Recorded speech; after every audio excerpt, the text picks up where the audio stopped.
तुम भगवान का नाम जानकर या ना जानकर भूल से कैसे भी लो, वो तुम्हारा उद्धार ही करेगा, वो तुम्हारे पापों को ही छुड़ाएगा। इस कलयुग में केवल हमको भगवान से मिलाने का साधन भगवान का नाम है। ना कोई यज्ञ बड़ा है, ना कोई तप बड़ा है, ना कोई दान बड़ा है। सबसे बड़ा है केवल एक भगवान का नाम। शिव महाराज श्री रामेश्वर बाबा जी महाराज ने हमको इसलिए भेजा है कि जन जागृति करो, सब लोगों को बताओ भगवान कौन है, उनकी प्राप्ति से हमको क्या होगा। लोगों को बताओ कि भगवान की प्राप्ति करके फिर इस संसार में लौटना नहीं पड़ेगा, ये जीव जंतु नहीं बनना पड़ेगा। और अपने यहाँ प्रभात फेरी चलाओ।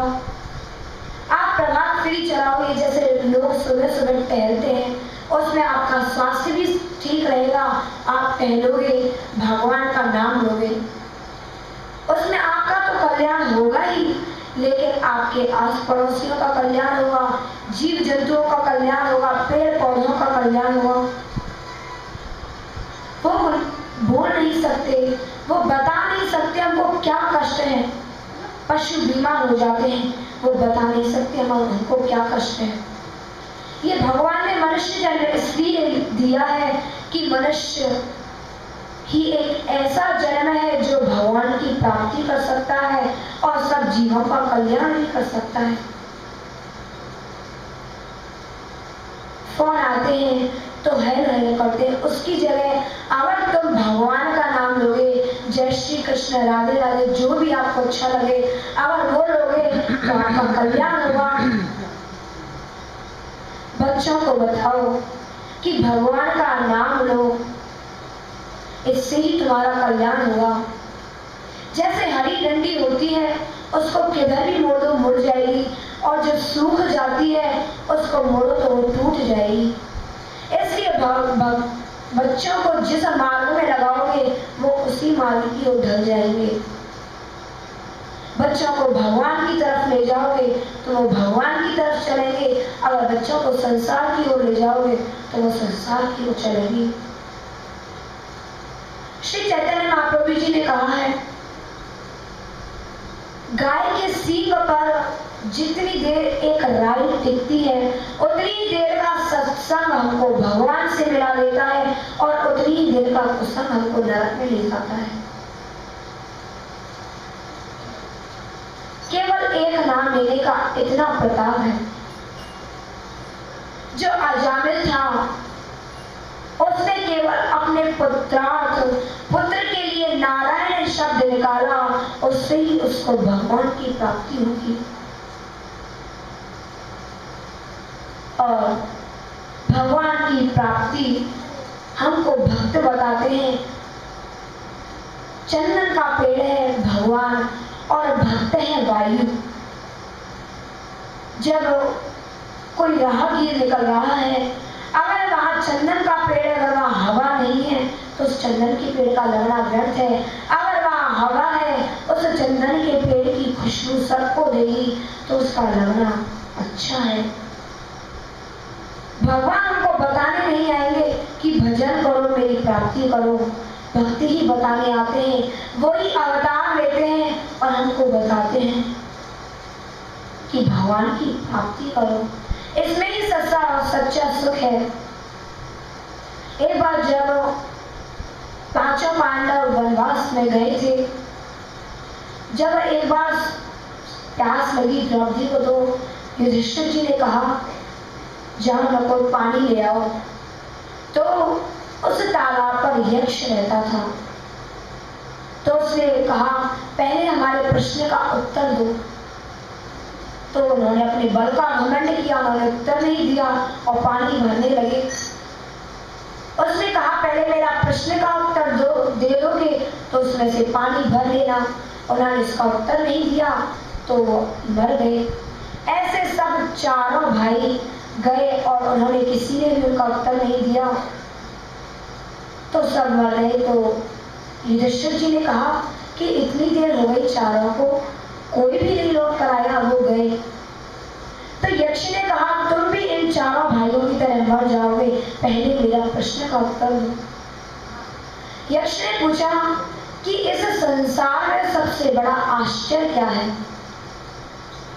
तो युधिष्ठिर जी ने कहा इस संसार में सबसे बड़ा आश्चर्य है, एक एक करके सब प्राणी जा रहे हैं, सबके सामने जा रहे हैं, फिर भी किसी की आंख नहीं खुल रही है कि भगवान की प्राप्ति कर लेनी चाहिए। यही सबसे बड़ा आश्चर्य है, देखते हुए भी हम अंधे बने हुए हैं।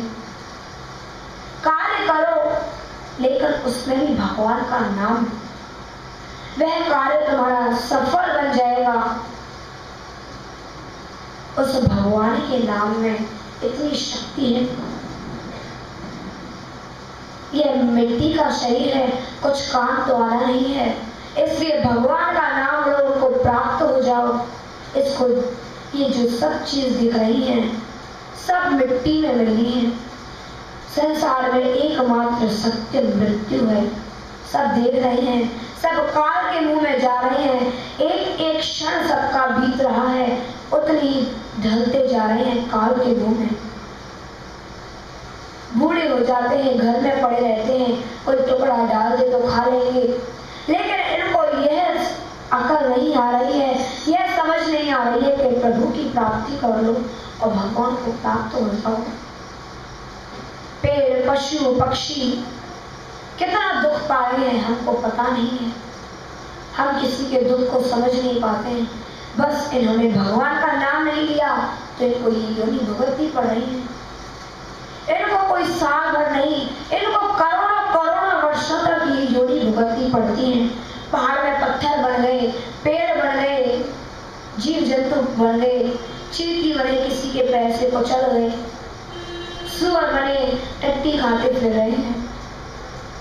उनको क्या सुख है? वो तो उसी में सुख मांगते हैं। नहीं, ऐसा नहीं है। सुख तो एकमात्र भगवान के नाम में है, ना कि संसार में।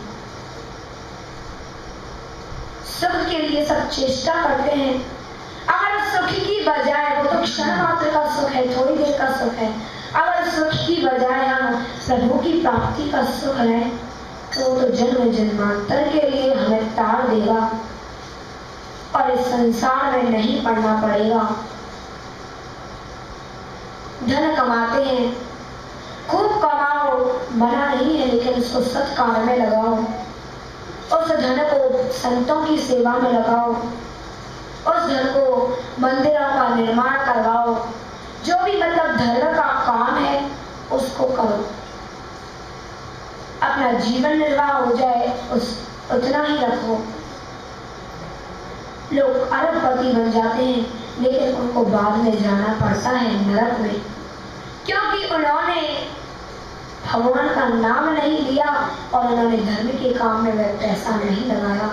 इसलिए अगर उसी धन को धर्म के काम में लगाओगे तो वह भगवान की प्राप्ति करा देगा, और उसी धन को अगर वही पैसे को तुम संसार के कामों में लगाओगे तो वह नरक को ले जाएगा। पूरे लोगों के सुख, पूरी पृथ्वी का सुख, ऊपर के लोगों का सुख एक जीव को संतुष्ट नहीं कर सकता। कमाते कमाते मर जाते हैं, लेकिन वह कभी संतुष्ट नहीं होता है। राजा कहे धनवान से कि धनवान कहे सुख राजा को भारी, राजा कहे महाराजा सुखी, महाराज कहे सुख इंद्र को भारी, इंद्र कहे चतुरानन को, चतुरानन कहे सुख विष्णु को भारी, दीन सुदामा विचार करे, हरि भक्ति बिना सब जीव दुखारी। सब मरते जा रहे हैं, रोमन हारे भी मरे, मरे जलावन हार, हाहा करते सब मरे, कहूँ पुकार पुकार। सब मर रहे हैं, देख रहे हैं, फिर भी किसी को समझ नहीं है कि भगवान की प्राप्ति कर लो। असार कलु संसारो दुख रूपी विमोह का, सुतः कस्य धनम कस्य स्नेहवान चलते नशा। इस संसार में कुछ भी सार नहीं है। सार है तो केवल एक भगवान का नाम ही सार असारह कलुष संसारो, दुख रूपी विमोह का ये दुख की एक रात है। सतः कस्य धनम कस्य, बेटा किसका, स्त्री किसकी, धन किसका, दौलत किसकी, मकान किसका, सब छोड़ के जा रहे हैं। फिर भी जुटाने में लग रहे हैं, कमा लो, लेकिन वो साथ नहीं जाएगा तो हमारा पाप जाएगा या हमने जो पुण्य करेंगे वो जाएंगे। फिर भी किसी को खाली हाथ आएगा, खाली हाथ जाएगा, अकेला आया है अकेला जाएगा। केवल जब तक जीव रहता है तभी तक उसकी आसक्ति होती है, ये हमारे पापा हैं, हमारे माता जी हैं, या हमारे बहू है, या हमारे पति हैं। जब मर जाते हैं तो कोई की याद ही नहीं करता। सब देख रहे हैं, फिर भी ममता तू ना गई मेरे मन पे, ये ममता नहीं जाती है। और ये जाती है तो जब भगवान की कृपा होगी, अगर हम भगवान का कीर्तन करेंगे तभी ये ममता जा सकती है। हम संतों का संग करेंगे, उनसे अच्छी बातें ग्रहण करेंगे, तभी ये ममता जा सकती है, तभी ये आसक्ति जा सकती है। सब भोगों को भोगो, भगवान श्री कृष्ण ने विवाह किया, बच्चे किए, सब कुछ किया, लेकिन सब कुछ करते हुए भी वे उन भोगों में आसक्त नहीं हुए। ये आसक्ति विनाश का कारण है, यह जीव का सर्वनाश कर देती है, यह जीव को बचाती नहीं है। यह सोचता है जीव सुख है, आसक्ति में सुख है, बेटे में आसक्ति करो तो सुख है, ऐसा नहीं है। अगर तुम भगवान से ही आसक्ति करोगे तभी एकमात्र सच्चा सुख है। ये सुख तो संसारी है, थोड़े दिन के मर के चले जाएंगे, फिर कोई सुख नहीं, कोई नरक में कीड़े बनना पड़ेगा। अगर कोई अपने परिवार में आसक्ति करता है, स्त्री में आसक्ति करता है, तो उसको नरक में एक लोहे की स्त्री होती है, उसको इतना गर्म किया जाता है कि वह उबलने लगती है, और जब उससे कहा जाता है अब तो इससे निपट, उसको इतने बुरे बुरे कर्म नरक में करने पड़ते हैं। फिर वह सोचता है कि मैं भगवान की प्राप्ति कर लेता, भगवान का भजन कर लेता तो मुझे ये दुख नहीं भोगने पड़ते। जब हो जाता है काम तब उसको अकल आती है कि मैं ये कर लेता। पीछे पछता है होत का जब चिड़िया चुग गई खेत। आज करे काल करे सो आज कर, आज करे सो अब कल में पगले हुई बहुरी करे वो कहो। सोचता है अभी तो जवानी है, अभी बुढ़ापे में भजन कर रही है, बुढ़ापे में कोई काम नहीं देगा। फिर उसका जब वो बुढ़ापे में आ जाता है, ना वो चल पाता है, ना वो ठीक से सुन ही पाता है, ना वो ठीक से देख ही पाता है, और ना ठीक से बोल पाता है, दांत टूट जाते हैं, उसके सारा जीवन ऐसे ही व्यर्थ चला जाता है। संत लोग बताते हैं भाई भजन करो, भगवान की प्राप्ति कर लो, लेकिन उसको फिर भी इतने संत के बताने पर भी उसे थोड़ा सा भी ध्यान नहीं होता। अगर तुम संतों की बात को सुन के उसका मनन चिंतन करोगे कि ये मार्ग ठीक है या नहीं, अगर ठीक है तो ये भगवान की प्राप्ति करा देगा। ना देश काल नियम हो, ना शौचा शौच निर्णय, परम संकीर्तन नाम देव राम रामेति मुच्यते। भगवान के नाम लेने में ना कोई देश का नियम है, ना कोई समय का नियम है, ना कोई काल का नियम है। भगवान का नाम तुम किसी भी समय किसी भी क्षण ले सकते हो। उसमें यज्ञ तप व्रत में तो नियम है, शुद्धि से बैठना है, शुद्धि से खाना है, लेकिन ये ऐसा चिन्मय नाम है जिसमें कोई शुद्धि की आवश्यकता ही नहीं है। इस पर एक कथा है। श्री चैतन्य महाप्रभु जी एक बार शौच करने गए, तो जो भक्त होते हैं वो तो सर्वदा भगवान का नाम ही लेते हैं। भक्ति की क्या पहचान है? भक्ति की पहचान है अगर तुम उस बैठोगे तो उसके पास कभी भी सांसारिक बात नहीं मिलेंगी, व्यर्थ की चर्चा नहीं मिलेंगी, वो तो केवल हरि का ही गुण गाएगा। यही संत की पहचान है। नहीं तो दिगंबर वेश धारण करके बहुत संत घूमते हैं, लेकिन उनके पास क्या है? सांसारिक चर्चा, इतना धन लाओ तब तो हम कथा कहेंगे। इन्होंने धर्म को व्यापार बना रखा है। ये भागवत बांटने वाले नहीं है, भागवत को बेचने वाले हैं, धर्म को बेचने वाले हैं। सुखदेव जी ने कथा कही थी, नंगे आए और नंगे ही चले गए, एक कान कौड़ी भी नहीं थी। यह है संत के लक्षण। तो श्री चैतन्य महाप्रभु जी शौच कर रहे थे तो उनकी जिह्वा हर क्षण हर पल भगवान का नाम लेती थी। तो उन्होंने सोचा मैं अशुद्ध अवस्था में बैठा हुआ हूं और इतने पवित्र भगवान का मैं नाम ले रहा हूं, यह ठीक नहीं है। उन्होंने अपनी जिह्वा को हाथ से पकड़ लिया कि यह भगवान का नाम ना ले। दूर से उनका शिष्य जो था गोविंद, उसका नाम था गोविंद, वो अपने गुरु जी का ऐसा दृश्य देख रहा था कि गुरु जी ने अपनी जिह्वा को अपने भगवान के नाम लेते लेते क्यों पकड़ा। जब गुरु जी आए, श्री चैतन्य महाप्रभु जी आए, तो उनसे गोविंद ने पूछा कि आपने अपनी जिह्वा को क्यों पकड़ा, क्या कारण था जो आपने भगवान का नाम लेती लेती जिह्वा को आपने पकड़ लिया। तो श्री चैतन्य महाप्रभु जी ने कहा मैं अशुद्ध अवस्था में था, शौच कर रहा था, उस समय अपने पवित्र भगवान का पवित्र नाम नहीं लेना चाहिए था, इसलिए मैंने अपनी जिह्वा को पकड़ लिया। तो उनके शिष्य गोविंद ने कहा अगर आपके उसी समय उसी क्षण आपके प्राण निकल जाते तो उस समय आपका क्या होता। आपका क्या होता। और आपने तो भगवान के नाम को लेती जीव को आपने पकड़ लिया। उसी दिन से श्री चैतन्य महाप्रभु जी उसके गुरु थे, लेकिन श्री चैतन्य महाप्रभु जी ने अपने शिष्य को गुरु बना लिया, उसी क्षण उनको गुरु बना लिया।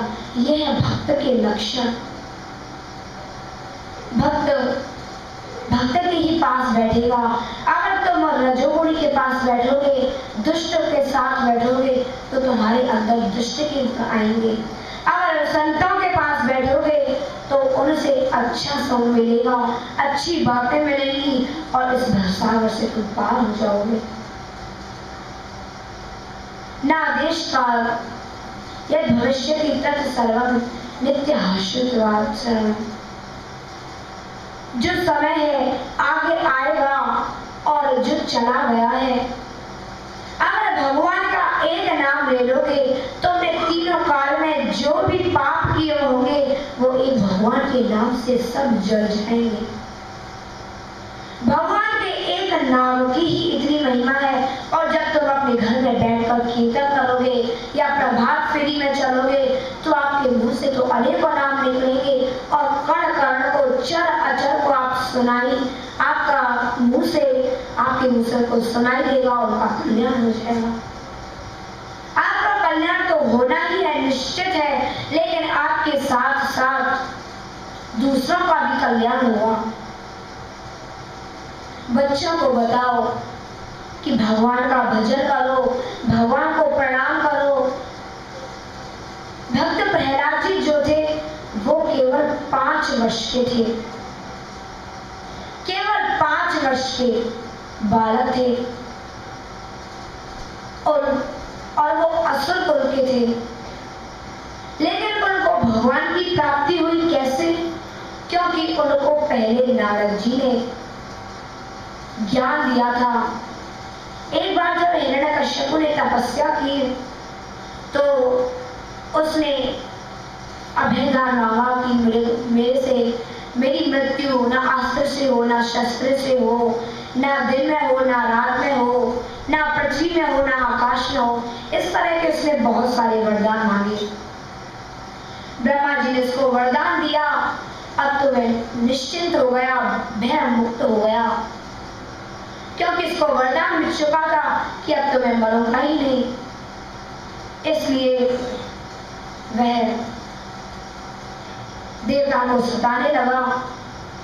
एक बार देवता ने आक्रमण कर दिया तो जो हिरण्यकश्यप की पत्नी थी कयाधु, उसको इंद्र पकड़ के ले गए। तब कयाधु के गर्भ में भक्त प्रहलाद जी थे। तो नारद जी रास्ते में मिल गए। नारद जी ने कहा, अरे अरे कहाँ ले जाते हो? तो इंद्र ने कहा, मैं इसके गर्भ को मारूंगा, क्योंकि कहीं इसके हिरण्यकश्यप के जैसा पुत्र ना हो जाए, फिर जीवों को सताएगा। नारद जी ने कहा, इसको मारने की तुम्हें तो क्या बड़े बड़े लोगों में भी क्षमता नहीं है, ये तो बड़ा ही परम भक्त है और ये तो सब जीवों का कल्याण करेगा। तब नारद जी अपने आश्रम में कयाधु को ले आए। गर्भ में बच्चा था, श्री प्रहलाद जी थे।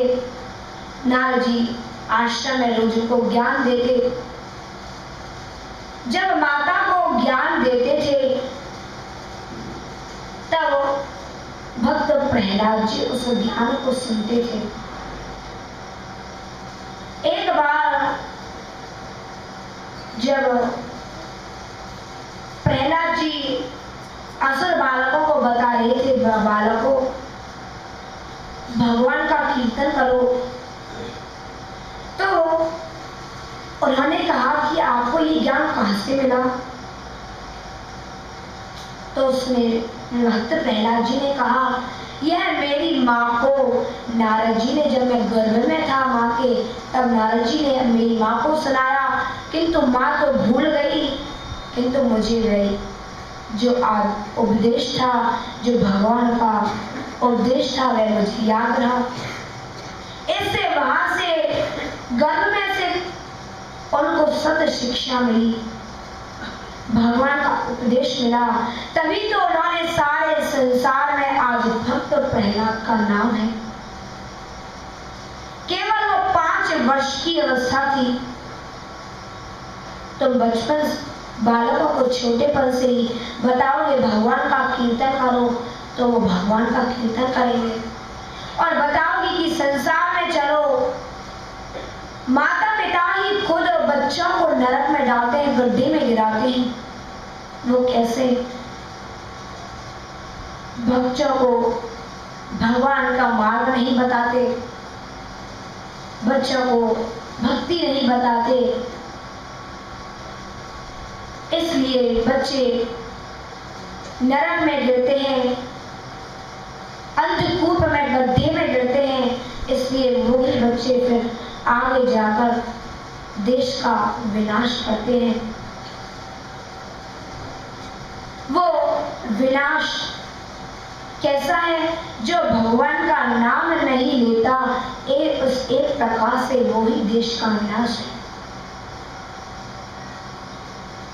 ये देश हमारा 1000 वर्ष तक गुलाम रहा। किस कारण से? क्योंकि हमारे देश में फूट थी, प्रेम नहीं था, हम भजन नहीं करते। अब उन्हीं मुसलमानों को हम बेकार क्यों बता दें? हम बेकार इसलिए नहीं बता सकते क्योंकि वो अपने धर्म के पक्के हैं, उन पर क्या काम नहीं है। हमारी तरह वो भी मनुष्य हैं, उन पर भी सब काम है, लेकिन वो अभी भी 5 टाइम, चाहे वो कितने भी व्यस्त हो, चाहे गाड़ी में हो, चाहे ट्रेन में हो, लेकिन वो अपनी नमाज को कभी नहीं छोड़ते। उनका पक्का नियम है। लेकिन हिंदू धर्म इतना गिरा हुआ है कि कहो भगवान का नाम लो, चिढ़ जाएंगे, मन नहीं लगेगा, नास्तिक है। ना असती, जो भगवान को ना जानता हो वो है नास्तिक, जो भगवान को नहीं मानता हो वो है नास्तिक। इस प्रकार सब अपने अपने भाग नहीं चला सकते। तो आस पड़ोस में एक संगठन बना लें कि आज इसके घर कीर्तन करना है, आज सब इसके घर कीर्तन करेंगे। इस प्रकार सब में भाईचारा होगा, प्रेम बढ़ेगा, भगवान का कीर्तन लेंगे। नहीं तो वो काल आएगा तो आप क्या कह दोगे, हमारे पास टाइम नहीं है, अभी मुझे बच्चों को खिलाना है, अभी मेरे बच्चों की शादी नहीं हुई है। तब उस काल से कह दोगे क्या कि मेरे पास अभी टाइम नहीं है, अभी कुछ देर बाद आना। ऐसा कभी नहीं हो सकता। वो आएगा और तुमको ले जाएगा, तुमने जैसे कर्म किए होंगे उनका तुमको फल भोगना ही पड़ेगा। तुम अपनी इच्छानुसार कोई योनि प्राप्त नहीं कर सकते हो, भगवान जो देगा वही तुमको योनि ग्रहण करनी पड़ेगी। और फिर योनियां 84 लाख योनियां हैं, 84 लाख, और जिनमें भी कई युग युग बदल जाते हैं और वो 84 लाख योनियां पूरी ही नहीं हो पाती। एक ही योनि में करोड़ों करोड़ों वर्षों तक रहना पड़ता है। अब ये पहाड़ बन गए, अब इनको जाने कितने करोड़ों वर्षों तक ऐसे पहाड़ बन के जड़ बन के रहना पड़ेगा। धूप सहते हैं, पाला सहते हैं, बरसात सहते हैं, बर्फ सहते हैं, सब चीज सहते हैं, लेकिन इन्होंने भगवान का नाम नहीं लिया, इसलिए इनको ये सब योनियां भुगतनी पड़ रही है। जय जय श्री